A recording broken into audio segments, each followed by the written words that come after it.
Hi everyone, আসসালামু আলাইকুম। কেমন আছেন সবাই? আশা করি ভালো আছেন। এখনও যারা আমার চ্যানেলটিকে সাবস্ক্রাইব করেননি তারা একটু কষ্ট করে সাবস্ক্রাইব করবেন। এখন চলুন বেশি কথা না বাড়িয়ে গল্পে ফেরা যাক। মাহিদ ঘরের দোরগোড়ায় পা রেখেই সালাম ছুড়ে দিল ঘরের দিকে।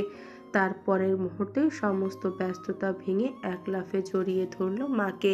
রাহেলা বেগম বুকের ভেতর জমে থাকা দিন রাতের দীর্ঘশ্বাসগুলো আর বাদ মানল না। ছেলেকে আঁকড়ে ধরে হঠাৎ করেই ভেঙে পড়লেন। কতগুলো ঋতু পেরিয়ে আজ এই শরীরটা কাছে পেয়েছে, সেই হিসাব রাখার ক্ষমতা তখন আর তার ছিল না। ঘরের বাতাস ভারী হয়ে উঠল। একে একে সবাই এগিয়ে এলো। কারো চোখে স্বস্তি, কারো ঠোঁটে চাপা হাসি, কারো কণ্ঠে দীর্ঘ প্রতীক্ষার কাঁপুনি। ঠিক সেই ভিড়ের পেছনের দিকে ফাঁক গলে ঘরে ঢুকলো রাব্বি আহমেদ। হ্যালো জনগণ। কথাটা বাতাসে ঝুলে থাকতেই আফসানা বেগম আর রাহেলা বেগমের দৃষ্টি আপনা আপনি এক বিন্দুতে এসে ঠেকল। চোখে চোখে ক্ষণিকের নীরব বোঝাপড়া হলো দুজনের। মাহিদ সেই দৃশ্য ধরতে পেরেই একটু থমকে গেল। কপালে ভাঁজ গাঢ় করে মায়ের দিকে ঝুঁকে পড়ল সে। মা, ছোট চাচুকে দেখলেই সবাই মুখ এমন অদ্ভুত হয়ে যায় কেন? প্রশ্নটা শেষ হতেই রাহেলা বেগম আর আফসানা বেগমের ঠোঁটের কোণে চাপা হাসির ভাঁজ নড়ে উঠল। রাহেলা বেগম ধীরে ছেলের কানের কাছে মুখ নিয়ে ফিসফিস করে বললেন, ইদানিং তোর চাচ্চু আগের মতো নেই রে, অনেকটাই বদলে গেছে। কেমন বদল? সেসব কাহিনী পরে শোনাবো, এখন আগে গিয়ে ফ্রেশ হয়ে খেয়ে নে।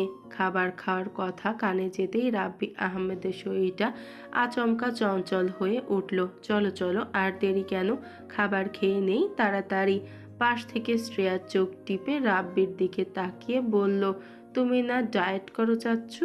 রাব্বি আহমেদ নির্বিকার ভঙ্গিতে নিজের উরুর দেশে হাত বুলাতে বুলাতে উত্তর দিল, করি তো প্রতিদিন ভোরে, কিন্তু এখন তো সূর্য মাথার উপরে উঠে গেছে। তুমি আর তোমার ডায়েট!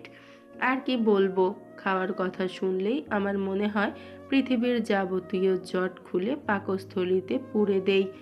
হাসির ঢেউয়ে ঘরটা হালকা হয়ে এলো। সবাই গুছিয়ে খেতে বসে পড়ল। মাহিদও ফ্রেশ হয়ে এসে জায়গা নিল। তখন মেঘ দাঁড়িয়ে আছে দেখে ভ্রু কুঁচকে তাকালো সে। এই মেঘ, বসবি না? দাঁড়িয়ে কি করছিস? মাহিদের কথায় মেঘের মুখ জুড়ে এক ফালি প্রশস্ত হাসি নেমে এলো। সে চুপচাপ বসে পড়ল। ঠিক সেই সময় ভেতরে ঢুকলো শ্রাবণ। শ্রাবণকে দেখেই মাহিদের কণ্ঠে অদ্ভুত উচ্ছ্বাস জেগে উঠল। ভাই, জলদি এসো, তোমার জন্যই অপেক্ষা করছিলাম। শ্রাবণ কোনো উত্তর না দিয়ে নীরব ভঙ্গিতে চেয়ার টেনে বসে পড়ল। খাবার টেবিলে ধীরে ধীরে কথার কোলাহল ভরে উঠল। রাব্বি আহমেদ একের পর এক প্রশ্ন ছুড়ে দিচ্ছেন মাহিদের দিকে, অথচ সেই সমাবেশের ভেতরেই মেঘ আর শ্রাবণ দুজনেই নিশ্চুপ বসে আছে। শ্রাবণ যান্ত্রিক নিয়মে খাবার তুলছে মুখে, আর মেঘ থালার ভাত শুধু উল্টে পাল্টে দিচ্ছে। ক্ষুধা যেন তার শরীর ছুঁয়েই যায়নি। হঠাৎ মাহিদের দৃষ্টি আটকে গেল মেঘের হাতে। কপালের ভাঁজ গাঢ় করে সে বলে উঠল, বোন, তোর গায়ে এই দাগগুলো কিসের? এত ব্যথা পেলি কিভাবে? শব্দগুলো শুনতেই শ্রাবণের হাত থমকে গেল। কানে এক অস্বস্তিকর গুঞ্জন উঠল, যেন ভেতরকার কোথাও ধাতব কিছু ঘষা খাচ্ছে। সে প্রায় 1 মিনিট নিথর হয়ে বসে রইল। মাহিদের প্রশ্নে পুরো টেবিল জুড়ে নেমে এলো ভারী নীরবতা। সেই ফাঁকে শ্রেয়া কৌতূহল চাপতে না পেরে বলে উঠল, তাই তো মেঘ, কি হয়েছে রে তোর? মেঘ সংকোচে একবার পাশ চোখে তাকালো শ্রাবণের দিকে।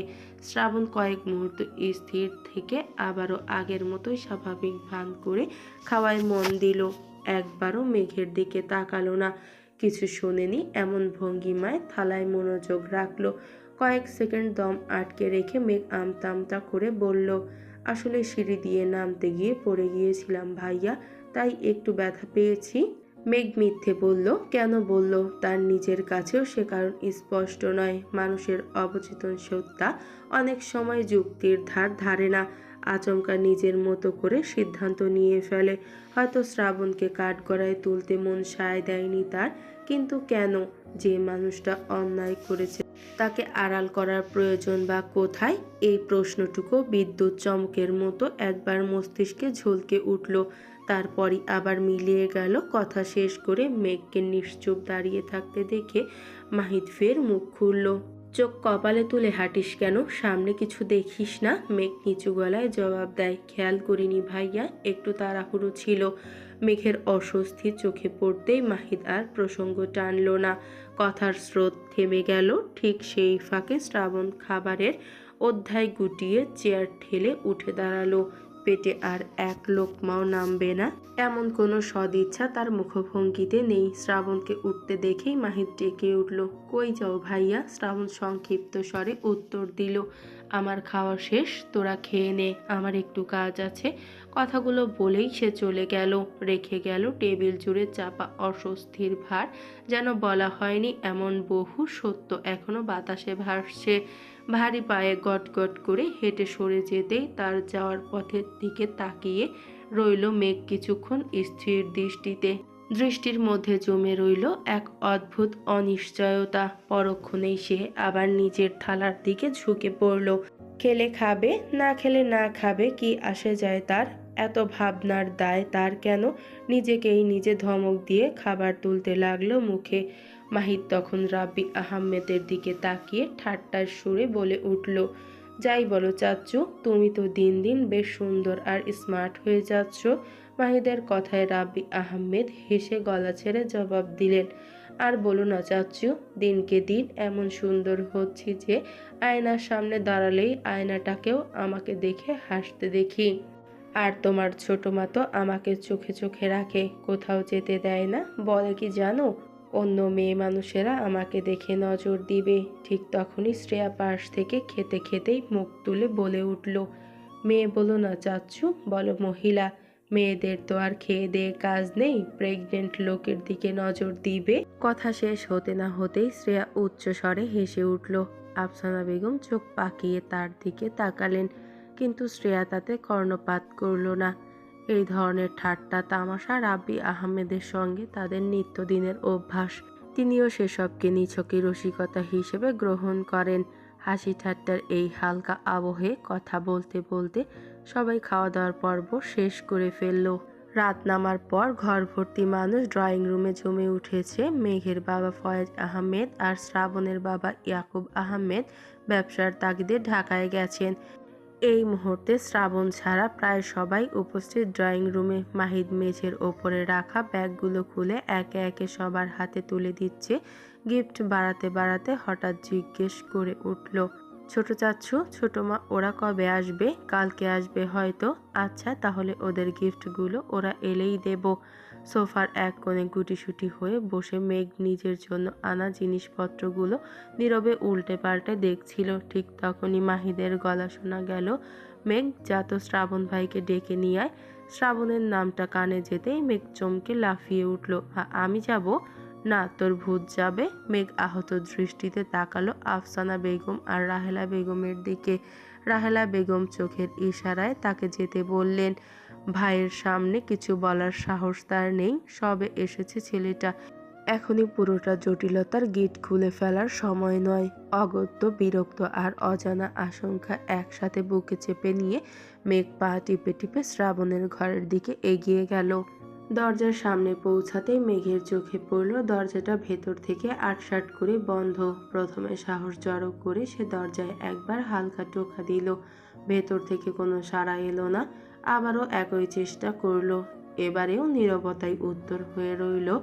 এক বুক বাতাস টেনে নিয়ে সাবধানী ভঙ্গিতে দরজাটা ঠেলে ভেতরে ঢুকলো মেঘ। ঘরের ভেতরে তাকিয়ে বুঝলো শ্রাবণ নেই, কোথাও তার ছায়াটুকুও নেই। অজান্তেই এক টুকরো স্বস্তি বুকে ভেতরে গড়িয়ে পড়ল। আজ অন্তত মুখোমুখি হওয়ার দায় থেকে রেহাই মিলল। চলে যাওয়ার জন্য ঘুরে পা বাড়াতেই হঠাৎ বারান্দার দিক থেকে ভেসে এলো এক মৃত কণ্ঠস্বর। মেঘের পা দুটো সেখানে গিয়ে স্থির হয়ে গেল। শব্দের টানে সে ধীরে ধীরে সেদিকে এগুলো। বারান্দার দরজার কাছাকাছি গিয়েই থমকে দাঁড়ালো। আধো খোলা দরজার ওপাশ থেকে গিটারের ক্ষীণ গড়িয়ে আসছে, তার সাথে মিশে আছে এক গভীর ভারী কণ্ঠস্বর। হিয়ার জলে পিয়ার দরদে, প্রেম যে বোবা, প্রেম যে কালা, তাই প্রেমের এত জ্বালা, এই জ্বালায় পরাণ কান্দে রে। মেঘের মনে হলো এক নিমিষেই চারদিক অচেনা আবেশে স্যাঁতসেঁতে হয়ে উঠেছে। শ্রাবণের কণ্ঠে স্পষ্ট ভাঙন, শব্দের ভেতরে জমে আছে দীর্ঘদিনের চাপা ক্ষত, সেই স্বর বিভীষিকার আরতির মতো কানে বাজলো। গলার ভেতরে কেউ অবিরাম চিৎকার আটকে রেখেছে, প্রেম যে বোবা, প্রেম যে কালা, তাই তো প্রেমে এত জ্বালা, এই জ্বালায় আর পরাণ কান্দে রে। শ্রাবণের এমন কণ্ঠে মেঘের অন্তরে চিনচিনে এক ব্যথা জেগে উঠল। কতখানি যন্ত্রণা জমে থাকলে মানুষ এমন বিষণ্ণ সুরে নিজেকে ভেঙে ফেলে মেঘ তা জানে না, জানতেও চায় না। আচমকা পেছনে কারোর উপস্থিতি টের পেয়ে থেমে গেল শ্রাবণ। সুর ভেঙে পড়ল হঠাৎ। শ্রাবণ থামতেই মেঘ একটু চমকে উঠল। চোর ধরা পড়ার মতো অপ্রস্তুত হয়ে আমতা আমতা করতে লাগলো সে।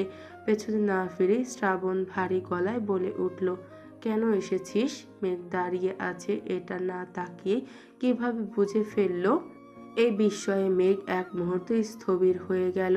আজব এক অনুভূতি বুকের ভেতরে কেঁপে উঠল। তারপর নিজেকে সামলে সে বলল, তোমাকে ভাইয়া ডাকছে, আমাকে বলেছে ডেকে নিয়ে যেতে, তাই এসেছি। হাতে ধরা গিটারখানা ধীর সংযমে এক কোণায় ঠেসে রেখে পেছনে ফিরল শ্রাবণ। তাকে দেখে মুহূর্তেই মেঘ চমকে উঠল। শ্রাবণের চোখ দুটি রক্তাভ, অসহনীয় লালচে দীপ্তে ভরা।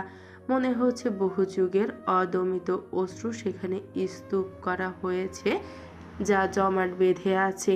বাঁধ আগলা হলেই বিন্দু বিন্দু করে প্লাবন নামবে, ছোট ছোট ফোঁটা মিলিয়ে সৃষ্টি করবে এক বিতীর্ণ সমুদ্র। মেঘের দিকে দৃষ্টি স্থির রেখে আশ্চর্য স্থির স্বরে শ্রাবণ উচ্চারণ করল, কখনো তো নিজের ইচ্ছেতেও একটু আসতে পারিস আমার কাছে। তোমার কাছে আমার কোনো প্রয়োজন নেই, কেন আসবো? একটি ভারী নিঃশ্বাস ফেলে শ্রাবণ ধীরে ধীরে এগিয়ে এলো, মেঘের একেবারে সম্মুখে দাঁড়ালো, কণ্ঠ নামিয়ে আনলো গভীর খাদে, করুণ স্বরে শুধালো, আমাকে কি একটুও ভালোবাসা যায় না ফুল? আমি কি এতটাই খারাপ? কথাগুলো মেঘের কানে পৌঁছাতেই ঠোঁটের কোণে জন্ম নিল তাচ্ছিল্যের একরাশ কঠিন হাসি। কণ্ঠ ভারী ও অনড় রেখে সে বলল, না, যায় না শ্রাবণ ভাই।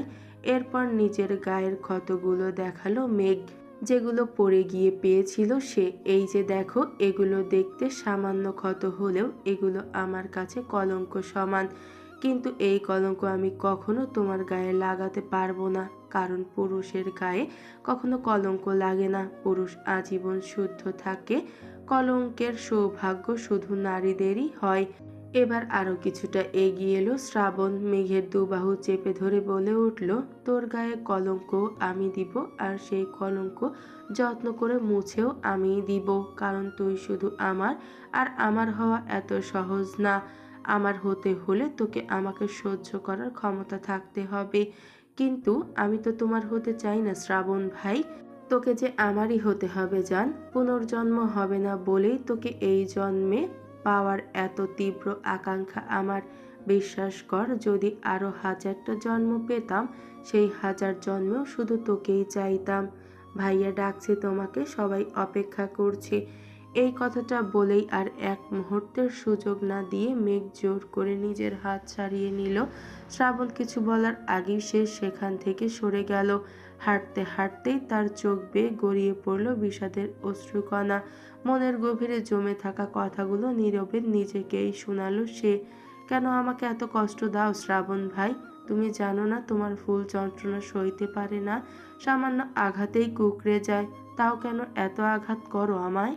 কয়েকদিন থেকে ভার্সিটি যাচ্ছে না মেঘ, হৃদয় জুড়ে অস্বস্তির গোপন রাজত্ব তার। এই মুহূর্তে ক্লাসরুম, করিডোর, বোর্ডের ধুলোমাখা শব্দ কিছুই তাকে টানছে না। তাছাড়া শ্রাবণ ভার্সিটি চলে গেলে শান্তিমতো বাড়িতে থাকতে পারে সে, না হলে শ্রাবণের বাচ্চা সারাদিন তাকে বডিগার্ডের মতো পাহারা দিতে থাকে। মেঘ বলেছিল সে অসুস্থ, তাই ভার্সিটি যাচ্ছে না, এজন্য আজ তাকে বাড়িতে দেখতে আসছে মেঘের একমাত্র প্রাণপ্রিয় বান্ধবী রুহি। শান্তিনিকেতনের ফটকে রিকশার চাকার ক্লান্তি শব্দ থামতেই রুহি নেমে দাঁড়ালো।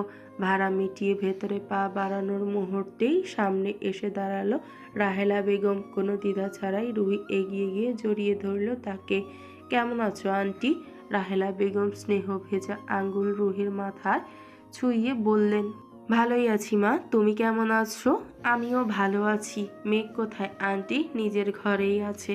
আচ্ছা আন্টি। বাক্য শেষ হতে না হতেই ঘুরে দাঁড়াতে যাচ্ছিল রুহি, ঠিক তখনই এক অযাচিত সংঘর্ষ লাগলো।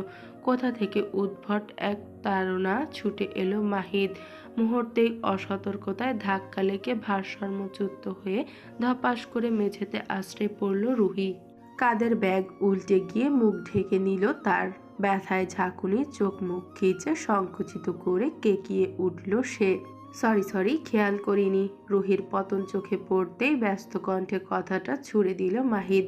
সেই স্বর কানে যেতেই মুখের ওপর থেকে ব্যাগ সরিয়ে তাকালো রুহি। তাকানোর সেই মুহূর্তেই মাহিদের ঠোঁটে অনধিকার হাসির রেখা দেখা দিল। এলোমেলো চুল চোখে মুখে জড়িয়ে অদ্ভুত বিশৃঙ্খলায় রুহিয়ে দেখাচ্ছে অর্ধ উন্মাদের মতো। মাহিদের সেই হাসি চোখে পড়তেই রুহি ঠোঁট চেপে মুখ থেকে চুল সরালো। দৃষ্টিতে জমে উঠল রক্তিম ক্ষোভ। দাঁতে দাঁত চেপে তেড়ে বলল, কানা নাকি, চোখে দেখতে পান না? আবার দাঁত কেলিয়ে হাসছেন কেন? মাহিদ ঠোঁটের কোণে জমে ওঠা হাসিটা গিলে ফেলল, নিজেকে গুছিয়ে নিয়ে বলল, সরি বললাম তো। আশ্চর্য। কোনো মতে উঠে দাঁড়ালো রুহি। রাবেয়া বেগম এগিয়ে এসে হাত ধরে টেনে তুলল তাকে। পায়ের ভর পেতেই রুহির কণ্ঠ ফের ধারালো হয়ে উঠল, সরি বললে কি সব হিসেব মিটে যায়? কে আপনি? যত সব। রুহির কথায় মাহিদের ভ্রুযুগল সংকুচিত হলো। দৃষ্টিতে নামলো স্পষ্ট বিরক্তি। তুমি কে মেয়ে? এভাবে কথা বলছো কেন আমার সঙ্গে? এক ফোঁটা নিঃশ্বাস ফেলে তাচ্ছিল্যের হাসি ছুড়ল রুহি। হাই, আমি মেঘের বেস্ট ফ্রেন্ড, এই পরিবারের খুব কাছের একজন। আপনি কে? আমিও এই পরিবারের খুব কাছের মানুষ, অন্তত তোমার চেয়ে তো বেশি। মা, এই ঝগড়াটে মেয়েটাকে একটু বুঝিয়ে দাও। শেষের কথাটা মায়ের দিকে ছুড়ে দিয়েই হনহন করে ভেতরে ঢুকে গেল মাহিদ। রুহি অবাক দৃষ্টিতে তাকালো রাহেলা বেগমের দিকে। লোকটা কি পাগল আন্টি? আপনাকে মা ডাকছে কেন? বাক্য শেষ হওয়ার আগে উপলব্ধি হলো রুহির মুখের রং মুহূর্তেই পাল্টে গেল তার। রাহেলা বেগম ঠোঁট চেপে হাসলেন। ও আমার ছেলে, তাই মা ডাকছে। যাও, মেঘ উপরে নিজের ঘরেই আছে। মুহূর্তেই রুহির পায়ের নিচের মাটি সরে গেল। লজ্জায় কুঁকড়ে গেল রুহি। কাচুমাচু মুখে বুদ্ধিহীন এক হাসি ঝুলিয়ে সে ছুট লাগালো সিঁড়ির দিকে, মেঘের ঘরের উদ্দেশ্যে। খাটের ওপর নির্ভার ভঙ্গিতে চিত হয়ে শুয়ে নিজের পছন্দের ড্রামা দেখছে মেঘ। বাড়িতে একা থাকা অবস্থায় শ্রাবণের অনুপস্থিতি মিলতেই পৃথিবীটা তার কাছে সহনীয় হয়ে ওঠে। নচেত নিজের ঘরেও তাকে চলতে হয় চোরাগোত্তার মতো। শ্রাবণ সারাক্ষণ দারোয়ানের মতো নজরদারি চালায়, যেন সে কোনো অপরাধী। চোখের আড়াল হলেই মহা সর্বনাশ ঘটিয়ে বসবে। মেঘ বুঝে উঠতে পারে না শ্রাবণ তার সঙ্গে এমন আচরণ করে কেন। একটি ঘটনায় আজ তাদের সম্পর্কে এনে দাঁড় করিয়েছে এই শীতল পরিণতিতে। নচেত দৃশ্যপট হতো ভিন্ন হয়তো। তবে ভিন্ন হলেও কী বা বদলাতো? শ্রাবণের কণ্ঠে বকুনি, আচরণের কর্তৃত্ব সবই তো অবধারিত। তাদের দুজনের মাঝে কেউ আসে না, বড়রা দূরত্ব বজায় রাখে। ছেলে মেয়েদের এই অদৃশ্য যুদ্ধক্ষেত্রে প্রবেশ করে কী বা করার আছে তাদের? মাঝে মাঝে মেঘের মনে হয় সব ছেড়ে সব ফেলে একেবারে নিরুদ্দেশ হয়ে যেতে, এমন কোথাও যেখানে কেউ তাকে খুঁজে পাবে না, বিশেষত শ্রাবণ। কিন্তু কোনোভাবে যদি নিরুদ্দেশ থেকে শ্রাবণ তাকে খুঁজে বের করে ফেলে, তবে তো কাঁচা গিলে খাওয়ারও দশা হবে। সেই আশঙ্কাতেই নিরুদ্দেশ হওয়ার অধরা থেকে যায় বেচারি। হঠাৎ দরজা ঠেলে হুড়মুড়িয়ে ঘরে ঢুকে পড়ল রুহি। এমন আকস্মিক আগমনে মেঘের কিছুটা থমকে গেল। মুহূর্তের মধ্যেই চিত হয়ে শোয়া অবস্থা ছেড়ে লাফিয়ে উঠে বসল সে। কিরে রুহি, কখন এলি তুই? আসবি একটা খবরও দিলি না কেন? খাটের এক পাশে বসতে বসতে হাঁপাতে হাঁপাতে রুহি উৎক্ষিপ্ত স্বরে বলে উঠল, আগে এসব বাদ দে, এটা বল, তোর ধামরা ভাই যে বিদেশ থেকে দেশে ফিরেছে সেটা আমাকে জানালি না কেন? জানলে তো আজ এই চরম বিব্রতিকর দশায় পড়তে হতো না আমাকে। কেন, কি হয়েছে? মেঘের প্রশ্নে রুহির মুখটা কাচুমাচু হয়ে গেল। একটু আগের ঘটনা খুলে বলে দিল সে। কথা শেষ হতেই মেঘ খাটের ওপর গড়িয়ে গড়িয়ে হেসে উঠল। হাসির দমকে বালিশ পর্যন্ত কেঁপে উঠল। এই দৃশ্য দেখেই রুহির মাথায় আগুন ধরে গেল। দুঃখ বোঝা তো দূরের কথা, উল্টো তামাশা করছে এই মেয়ে। মেঘের বাচ্চা, তোর মুখ আমি ভেঙে দিব। আমার এই করুণ অবস্থায় ওর মজা নিচ্ছিস তুই? অসীম কষ্টে হাসি চেপে নিজেকে সামলে সোজা হয়ে বসলো মেঘ। স্নেহ আর দুষ্টুমির মিশেলে রুহির মাথায় হাত বুলিয়ে বলল, আহারে থাক, লজ্জা পাস না, যা হয়েছে ভুলে যা। ভাব এই মুহূর্তটা তোর জীবনে কখনো আসেইনি, দেখবি সব আবার ঝকঝকে হয়ে যাবে। রুহি একটা দীর্ঘশ্বাস ছাড়ল, বুকের ভেতরে চট খানিকটা আলগা হলো। এরপর দুজনের মধ্যে ছড়িয়ে পড়ল এলোমেলো কথাবার্তা, হাসি আর অব্যক্ত প্রশান্তির টুকরো টুকরো সময়।